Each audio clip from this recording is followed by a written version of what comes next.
Continuación del Santo Evangelio según San Mateo. En aquel tiempo, acercándose Jesús a Jerusalén y llegado a Betfagé, junto al monte de los Olivos, envió a 2 de sus discípulos diciéndoles: Id a esa aldea que está enfrente de vosotros, y luego encontraréis una asna atada y su pollino con ella. Desatadla y traédmelos, y si alguno os dijere algo, respondedle que el Señor los ha menester, y al punto os los dejará. Todo esto sucedió en cumplimiento de lo que había dicho el profeta: Decid a la hija de Sión, mira que viene a ti tu rey lleno de mansedumbre, sentado sobre una asna y su pollino, hijo de la que está acostumbrada al yugo. Idos los discípulos hicieron lo que Jesús les mandó, y trajeron el asna y el pollino, y pusieron sobre ellos sus vestidos, y les sentaron encima. Y una gran muchedumbre de gente extendía por el camino sus vestidos, y otros cortando ramos de los árboles, los esparcían por el camino, y la muchedumbre que iba delante y la que seguía detrás clamaba diciendo: Hosana al Hijo de David, bendito el que viene en el nombre del Señor. Pueden sentarse un momento.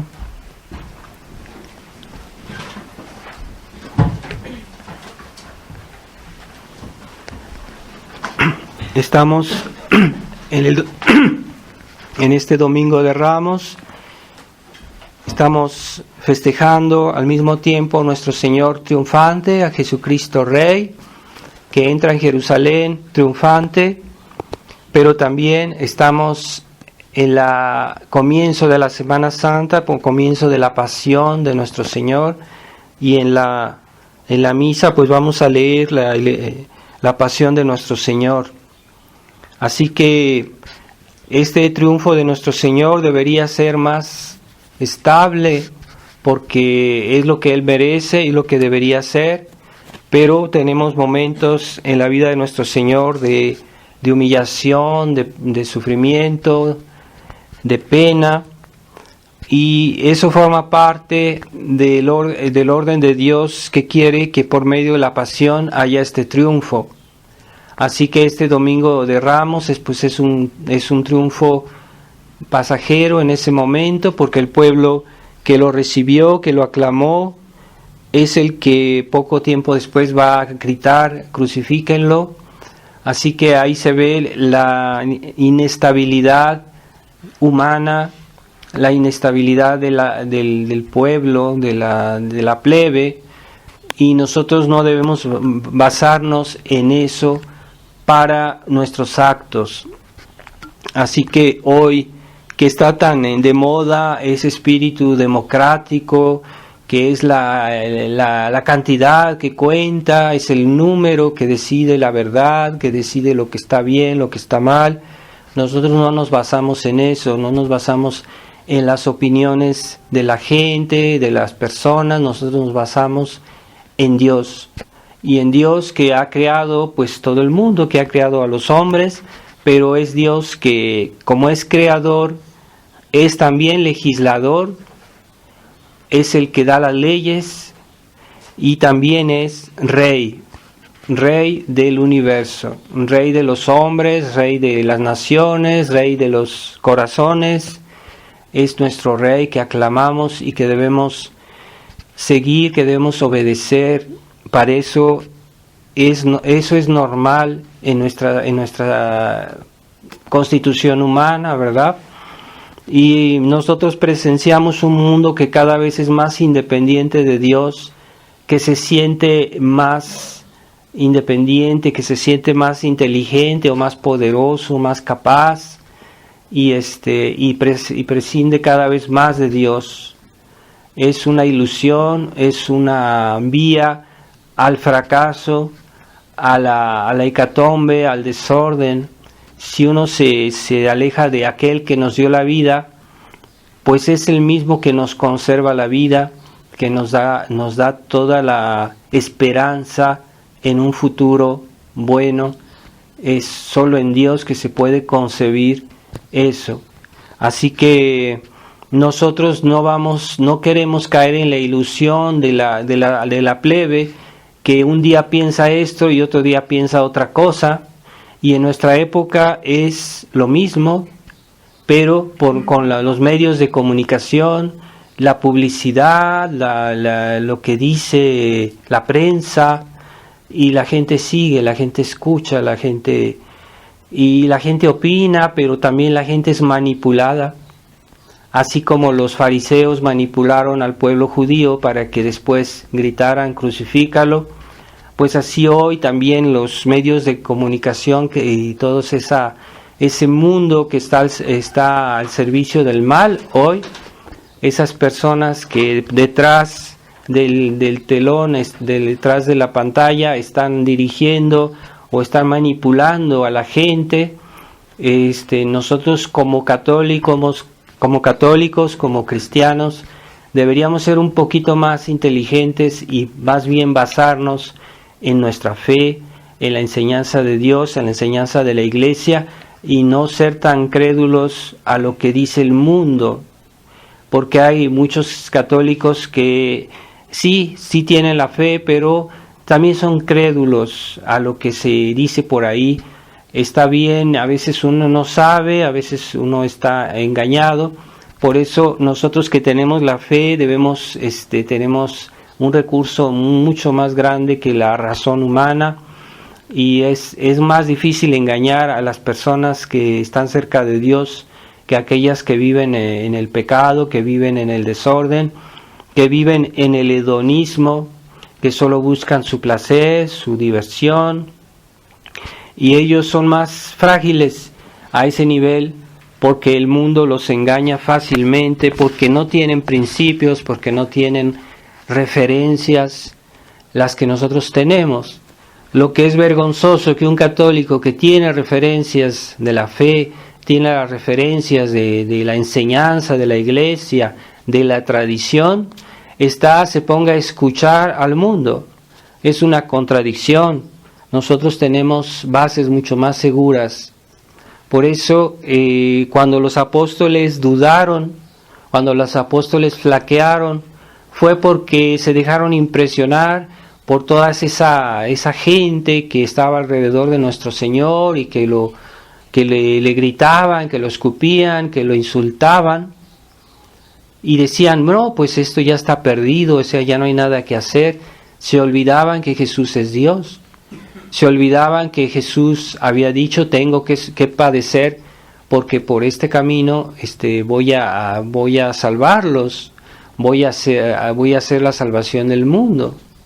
Entonces se dejaron impresionar por la multitud, por el mundo, por las cosas que pasan, y no escucharon tanto su fe, esa fe que nos dice que Dios está arriba de todo, que Dios es todopoderoso, que Dios es más que los millones de personas que hay en el mundo. Dios es más. Dios nunca se equivoca. Dios es nuestra referencia y será nuestra salvación. Así que tengamos confianza en Él. Debemos, a pesar de todo lo que vemos, de todo lo que pasa, no debemos dudar. Puede ser que al momento dado nos pongamos tristes, pero no hay que flaquear, no hay que perder la paz, ¿verdad? Y el gran ejemplo en ese sentido es la Virgen María, que a pesar de todo lo que ella vio, de todo lo que ella sufrió, siempre permaneció estable en dos cosas, en su fe y en su paz, porque no se angustió, no perdió la serenidad. Su serenidad era llena de amargura, llena de sufrimiento, inmenso como un mar. El luto de su corazón era grandísimo, pero no perdió la paz. Sufrió mucho, pero no se inquietó. Y es la gran tentación de nosotros, los hombres, cuando estamos sufriendo, es de agitarnos, de tratar de hacer lo que no podemos hacer, de inquietarnos, de angustiarnos, ¿verdad? Pero eso nos hace perder la serenidad y la lucidez. Entonces hay que guardar siempre la serenidad, a pesar de todos los sufrimientos que Dios nos pueda enviar, que nunca serán como los que nuestro Señor y la Virgen María sufrieron. Nada que ver. Pero sí podemos tratar de pedirle a Nuestra Señora que nos dé su fortaleza, su serenidad, su fe, esa fe inconmovible de la Virgen María que nunca dudó, ella de sus propios ojos, ella ahí cerca de nuestro Señor en la cruz, y no se conmovió, sí se conmovió su compasión, su amor, pero no perdió la serenidad, su fe permaneció estable. Y eso es lo que se necesita hoy, en una época en la que estamos viviendo hoy, que hay tanto caos, tanto desorden y cosas que nunca se habían visto ni en la iglesia ni en el mundo. Hay más de una razón para entristecerse, para perder la paz, aunque no son verdaderas razones, pero sí todos podemos a momento dado entristecernos de una manera excesiva, y no debemos permanecer en paz, porque esa paz es necesaria para que guardemos la lucidez de nuestra fe y de nuestra razón. Entonces no nos dejemos impresionar. Ciertamente es impresionante lo que vemos hoy en el mundo, lo que vemos hoy que pasa en la iglesia, lo que hace el Papa Francisco cada vez peor, ¿verdad? Ahorita acaba de suprimir en el nuevo anuario pontifical, ya no pone que el Papa es vicario de Cristo. Bueno, una entre tantas de las que él ha hecho para debilitar la fe y para poner en duda todo, pero nosotros no debemos perder la paz. Esto es indignante, esto es gravísimo, pero no debemos perder la paz, porque nuestra fe está fundamentada en Dios, y Dios es más que todos los problemas que puedan haber o existir. Dios es nuestro fundamento. Estamos fundamentados en Dios por la fe, y esta fe debe ser estable, aun si sufrimos, aun si tenemos penas, aun si nos pasa cualquier cosa, ¿verdad? Como los santos que vivieron su pasión, los mártires, ¿verdad? Cuando uno lee la vida de los mártires, pues todos sufrieron su pasión con paz e incluso con alegría. Pues ese es el ejemplo que debemos seguir, porque nosotros los hombres modernos tenemos esa mentalidad demasiado humanista, que cualquier cosa nos inquieta o lo tomamos muy a pecho, porque estamos en el fondo tal vez muy apegados a las cosas materiales, a las cosas sensibles, y olvidamos lo esencial, que es nuestra fe. Entonces hoy se necesitan personas fuertes, se necesitan personas de una fe comprobada, una fe estable, y esa fe pues hay que purificarla, hay que hacerla crecer, porque si nosotros decimos ser fieles a la tradición, eso significa que debemos ser fieles a la fe, pero si estamos mezclando nuestra vida cristiana con las mundanidades, con las cosas que hoy que no van, que no están bien, entonces por lo mismo vamos a debilitar nuestra fe, y cuando vengan las pruebas vamos a inquietarnos, o vamos a desanimarnos, o vamos a huir, o vamos a negar a nuestro Señor, como lo hizo San Pedro. Negó 3 veces a nuestro Señor. San Pedro, que fue el primer papa, él negó 3 veces a nuestro Señor. Así que eso nos puede pasar.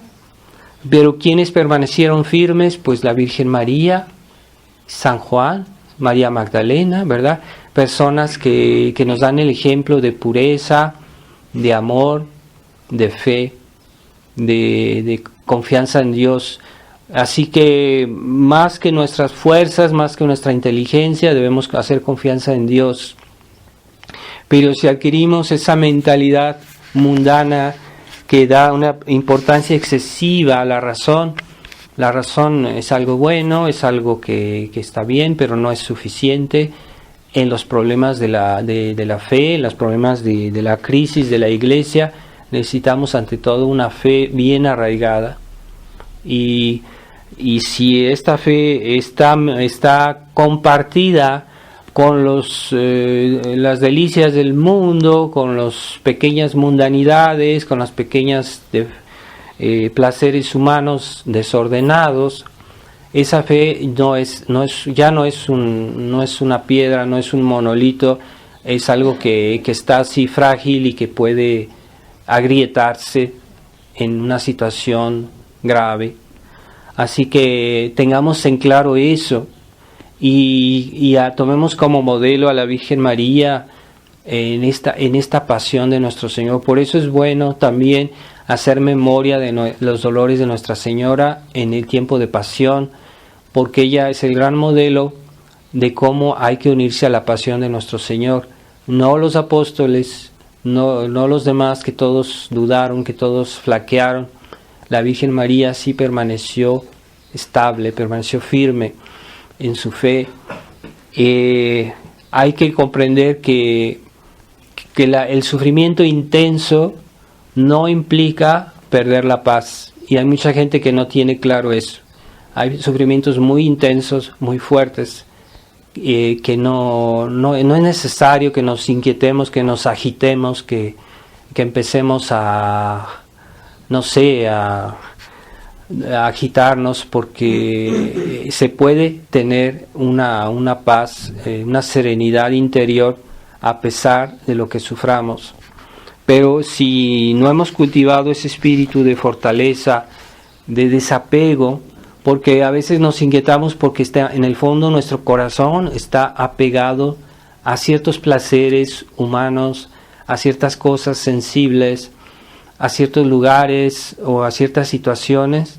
Si nuestro corazón está libre, está desapegado de todo, cuando nos quitan eso, no nos inquietamos, no perdemos la paz. Entonces hay un problema de apego a las cosas.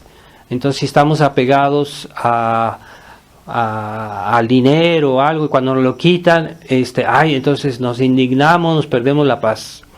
Estamos apegados a los placeres, nos quitan esos placeres y perdemos la paz. ¿Por qué? Porque estamos apegados.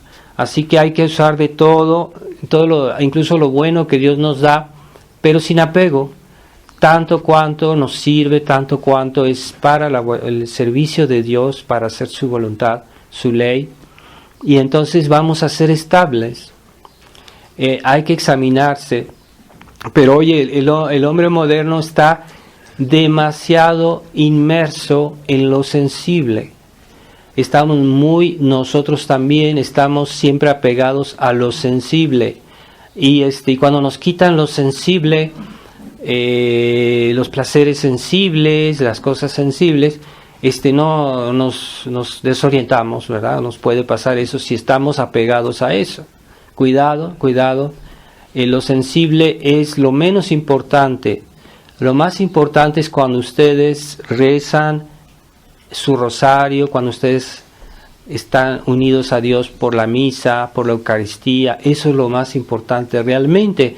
Aunque no sintamos, yo recibo la Eucaristía, pero no siento una gran cosa. Bueno, yo siento que nuestro Señor está ahí, pero no, tal vez no es lo que yo no percibo no me parece sentir la presencia infinita de Dios, pero sin embargo es así. No lo percibo, no lo siento, pero yo lo sé. Y ahí está la cuestión. Yo debo hacer las cosas por lo que yo sé, no por lo que yo siento. Y ese es uno de los reflejos del hombre moderno, que actúa generalmente por lo que siente y no por lo que sabe. Entonces debemos primero saber y actuar en función de lo que sabemos. Aunque no sintamos gusto en eso que hacemos, pero sabemos que está bien, sabemos que es mejor hacer la voluntad de Dios que ir a tal placer desordenado, a tal placer que ofende a Dios, que no es correcto. Ah, sí, pero me gusta. Ah, no, es que no es suficiente que te guste. Tú sabes que está bien, tú sabes que está mal.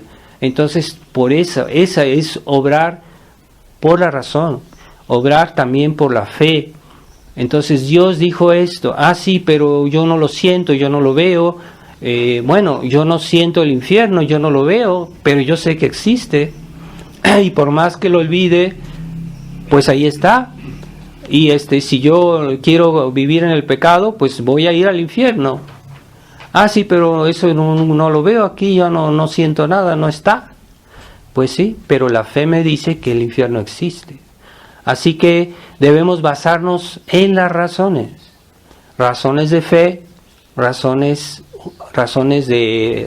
racionales, también, pero primero la fe, porque la fe es la adhesión a la enseñanza de Dios, adhesión de nuestra inteligencia a lo que Dios dijo. Comportémonos como personas inteligentes, no como animales que viven solo en lo sensible. Entonces esa dependencia de lo sensible nos debilita mucho, y cuando viene la prueba, cuando viene la tentación, no vamos a resistir. Y estamos en una época de grandes pruebas y de grandes tentaciones. Por eso yo veo que muchos tradicionalistas no están a la altura de la época que vivimos, porque hoy para vivir bien en esta época hay que tener un cierto grado de virtud, de santidad.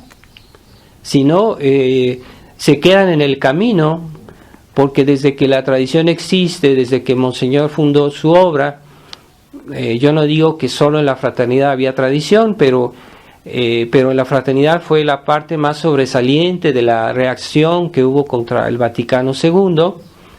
Y en la historia de la fraternidad muchos se han quedado atrás, es decir, que han hecho defección de la causa, de la lucha de la tradición. ¿Y por qué fueron quedándose atrás? ¿Por qué fueron haciendo defección? Pues porque en el fondo eran demasiado humanos y razonaban no tanto por la fe, sino más bien por razones humanas. Sí, yo tengo que estar, ¿cómo vamos a estar mal con el Papa? ¿Cómo vamos a hacer estar en contraste con el Papa? Pues es el Papa y todo el mundo lo sigue. Oh, sí, pues todo el mundo lo sigue. No, pues es que todo el mundo seguía a los fariseos en la época de nuestro Señor, y nuestro Señor se quedó solo. Entonces, ¿quién tenía la razón? Ah, pues Jesús. Entonces, en nuestra época es algo semejante, ¿verdad? Entonces, muchos sacerdotes de la fraternidad salieron porque decían, no, es que toda la gente, todo el mundo sigue al Papa, pues ¿cómo vamos a estar fuera? Pero es que para estar dentro de la Iglesia, primero hay que tener la fe. Y es el gran engaño, la gran ilusión, por ejemplo, de Monseñor Felé, que decía, no, la Iglesia es visible, la visibilidad de la Iglesia es que debemos estar con el Papa. Pero no, la visibilidad de la Iglesia primero está en profesar la fe. ¿Dónde está la Iglesia? Ahí donde hay personas que profesan la fe. Porque la fe, en la enseñanza de Jesús y de su Iglesia, pues es algo visible, es algo que se conoce, algo que se sabe. Todo. Entonces, la visibilidad de la Iglesia está sobre todo en las personas que profesan la fe. Y si un sucesor de San Pedro niega a nuestro Señor, como lo hizo San Pedro negó 3 veces a nuestro Señor. Entonces, si haya habido papas infieles, no vamos a seguir al Papa infiel, ¿no? Hay casos históricos de papas que han tenido algún problema, sí, son la excepción, porque generalmente los papas hicieron dignamente su función, generalmente, y estos casos son excepcionales. no hay que exagerar, no vamos a poner como algunas personas que tradicionalistas que se ponen ya a cuestionar a todos los papas anteriores, ya empiezan a cuestionar a Pío XII, empiezan a cuestionar a San Pío X. Entonces sí, no se puede así, o sea, lo que es nuestro apoyo es como la rama donde estamos sentados, es el magisterio de la Iglesia, y por ese magisterio conocemos la tradición, y si cortamos esa rama pues vamos a caer también. Entonces no, sí, los papas en general nos enseñaron siempre lo mismo, y ha habido algunas excepciones de algunos papas que han dudado, que han hecho algún desorden, no tanto ni tan grave como los papas del Concilio Vaticano II, no tanto.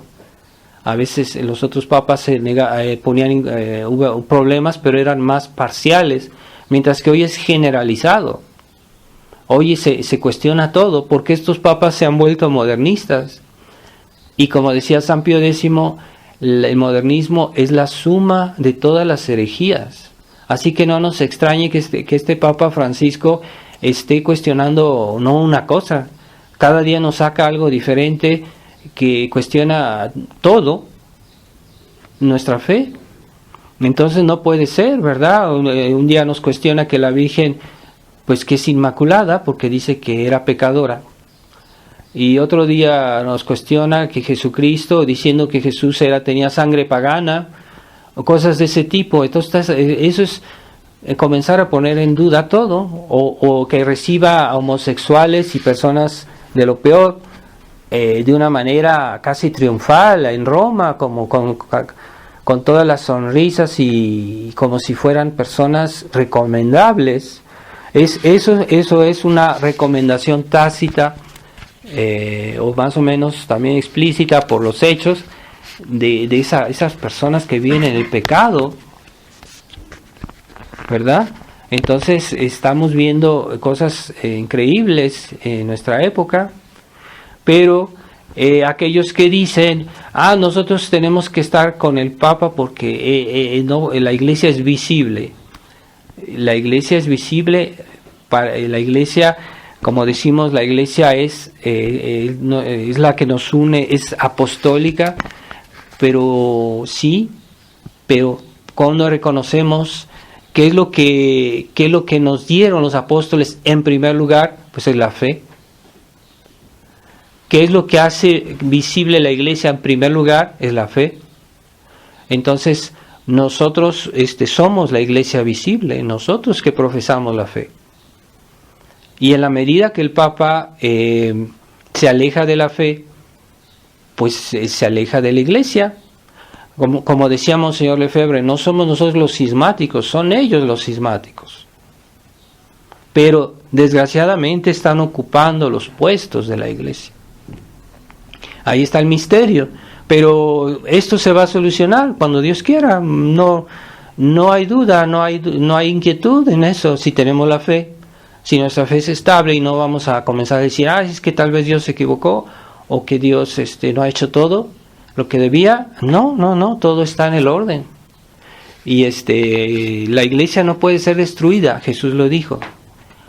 La Iglesia es indefectible. Pero ¿dónde está la Iglesia?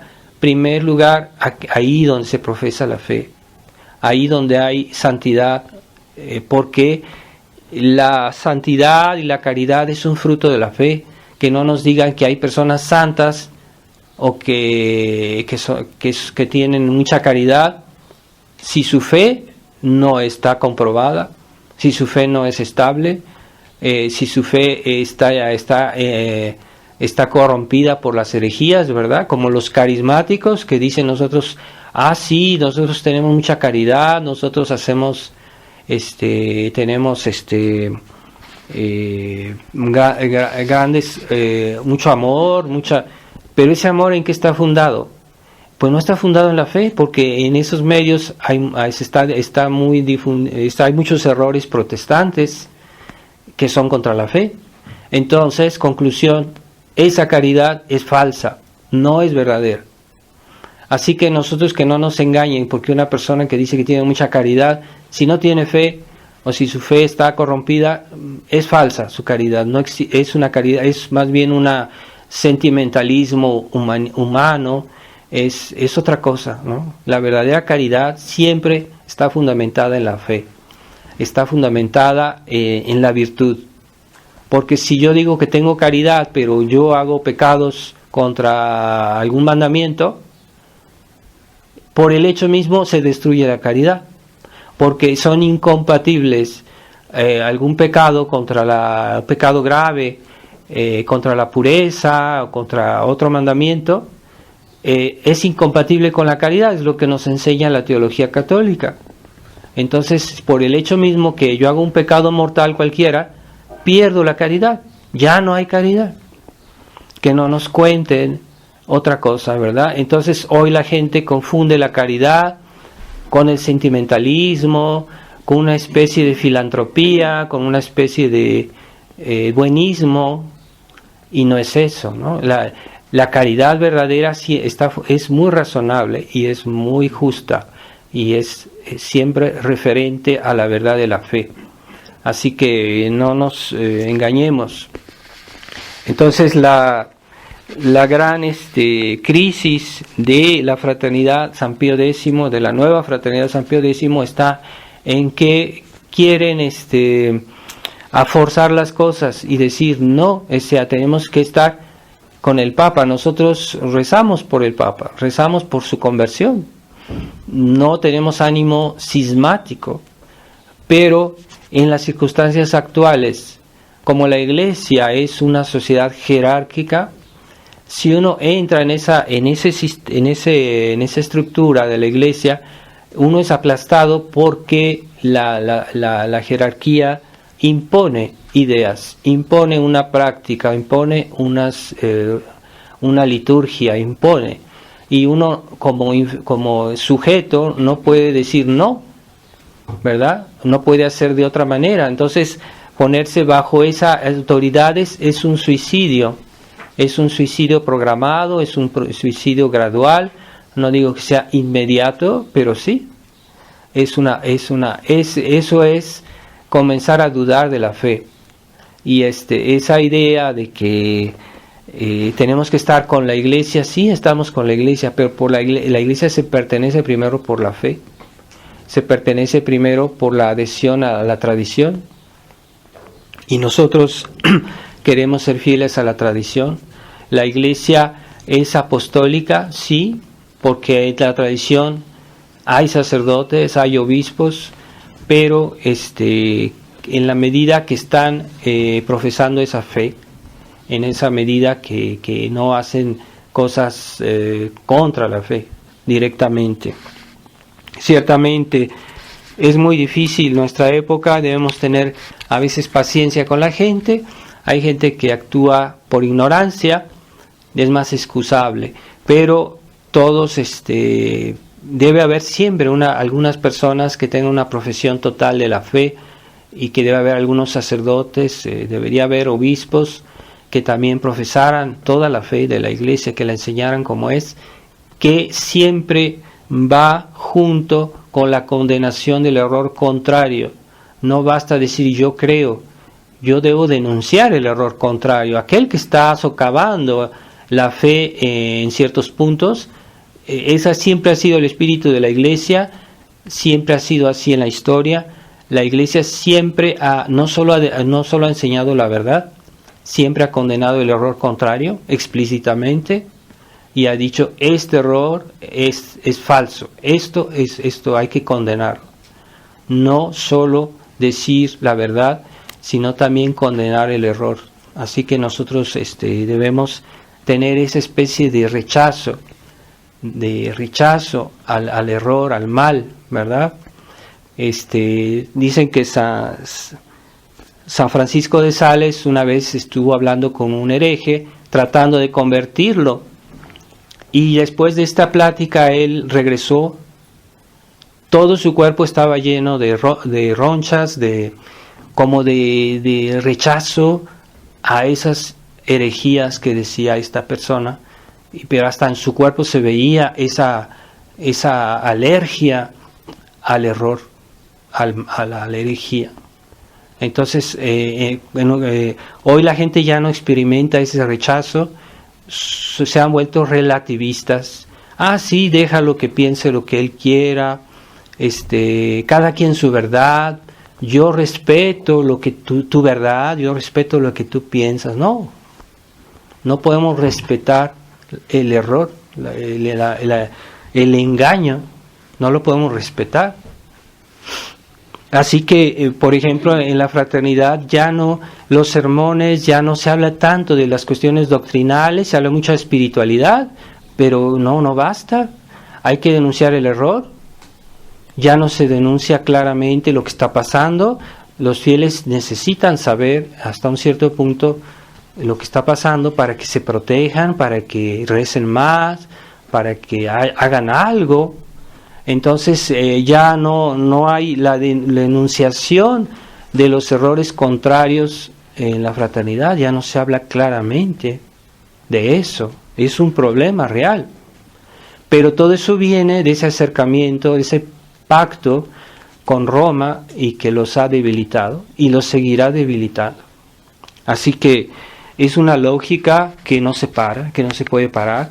Cuando uno mete el dedo en el engranaje, no se puede liberar. Así que mejor no meter el dedo y permanecer distantes hasta que Dios no decida rescatar a su iglesia. Dios sabe cómo, es todopoderoso y mi fe me dice que la iglesia no será destruida, así que no me voy a inquietar. El número de los católicos puede ser reducido a un pequeño número. Esperemos que Dios nos mantenga en ese pequeño número, pero la iglesia siempre existirá. Así que vamos a tener confianza. En esta Semana Santa meditemos toda la pasión de nuestro Señor con este espíritu de la pasión de la iglesia que estamos viviendo. Si nosotros somos católicos tibios, o sea, no vamos a vivir esta pasión de la iglesia porque en el fondo no nos interesa o no tiene arraigo en nuestro corazón. Pero si tenemos fe, si tenemos caridad, esto nos hace sufrir lo que está pasando. Entonces padecemos con la iglesia. Nosotros como miembros de la iglesia deberíamos sufrir todo lo que estamos viendo. Y por amor, por fe. Pero si somos católicos tradicionales, entre comillas, tibios, y somos tibios, pues esto, bueno, sí, sabemos que esto pasa, bueno, pero en fin, pues yo tengo que salir a divertirme, ya no tengo tiempo de pensar en eso, no tengo tiempo de leer, no tengo tiempo de preocuparme en esto, de pedirle a Dios misericordia, no tengo tiempo de decirme rosario. Es que sí, pero ya lo sé, pero no me interesa. Entonces eso es grave, ¿verdad? Porque somos católicos, podemos ser católicos tibios, pero que nosotros no lo seamos. Entre nosotros no sea así. Pero si hay algo de eso, pues cuidado, hay que corregirse, hay que mejorarse. Y vamos a pedirle a Nuestra Señora de los Dolores, a Nuestra Señora Dolorosa, que nos dé sus sentimientos, pero no son sentimientos como lo entienden hoy la gente, sentimentales, ¿no? No, sentimientos es nuestra adhesión a Dios, pero es una adhesión de la voluntad, no de la sensibilidad, de la voluntad. Eso es un sentimiento intelectual, es un sentimiento de fe, de caridad, es diferente, no es la misma cosa. Así que Nuestra Señora Dolorosa nos proteja y tengamos en esta época una especial devoción a Nuestra Señora Dolorosa y a su corazón inmaculado doloroso.